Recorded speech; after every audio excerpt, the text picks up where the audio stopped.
السلام علیکم ناظرین، کیسے ہیں آپ سب لوگ؟ آج ایک بڑی خبر کے ساتھ حاضر ہوئی ہوں۔ خبریں تو تقریباً سبھی بڑی ہوتی ہیں۔ نواز شریف کے بارے میں آج کل کافی خبریں گردش کر رہی ہیں کہ نواز شریف پاکستان واپس آنا چاہتے ہیں، لیکن نواز شریف پاکستان کب آئیں گے اس کے بارے میں کوئی بھی نہیں جانتا۔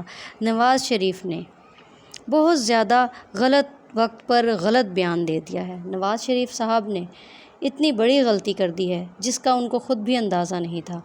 نواز شریف کا کہنا تھا کہ اسٹیبلشمنٹ، جوڈیشری اور سب ہمارے ویلکم کے لیے تیار ہیں، یعنی کہ نواز شریف صاحب نہ ہو گئے بادشاہ اعظم ہو گئے۔ خیر، اسحاق ڈار نے بھی اپنے اس کہے کی معافی مانگ لی۔ ظاہر سی بات ہے، نواز شریف لیڈر ہیں، ان کے ساتھ جو بھی ان کے اہلکار ہوتے ہیں، نمائندگان ہوتے ہیں، ان کو اپنے لیڈر کی طرف سے معافی مانگنی پڑ جاتی ہے۔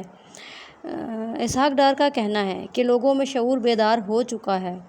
سہیل وڑائچ صاحب نے بھی ٹویٹ کیا ہے کہ نون لیگ کو بیانیے کی تلاش ہے اور جنرل باجوہ اور فیض کا احتساب کریں گے، یعنی کہ نواز شریف نے جو بات کی تھی اس کی تصدیق سہیل وڑائچ نے اپنے ٹویٹ میں بھی کی ہے۔ نواز شریف صاحب نے 18 ستمبر کو یہ بات کہی تھی اور 22 ستمبر کو رانا ثناءاللہ نے کہا کہ بیانیہ وہ ہوتا ہے جو مہنگائی سے نجات دلاتا ہے۔ اب یہ بات سمجھ میں نہیں آئی کہ رانا ثناءاللہ کو یہ کہنے کا کیا مقصد تھا۔ نون لیگ احتساب کی ڈیمانڈ نہیں کر سکتی کیونکہ ان کے تو اندرون خانہ خود ہی بہت سارے تعلقات جنرل فیض اور جنرل باجوہ کے ساتھ تھے۔ 2018 میں الیکشن ہوئے تو اس کے کچھ ماہ بعد خواجہ آصف کہتے ہیں کہ ہم سے رابطے کیے جا رہے ہیں اور ہمیں کہا جا رہا ہے کہ آپ حکومت سنبھالیں، اور یہ کون کہہ سکتا ہے، یہ سب آپ تو جانتے ہی ہوں گے۔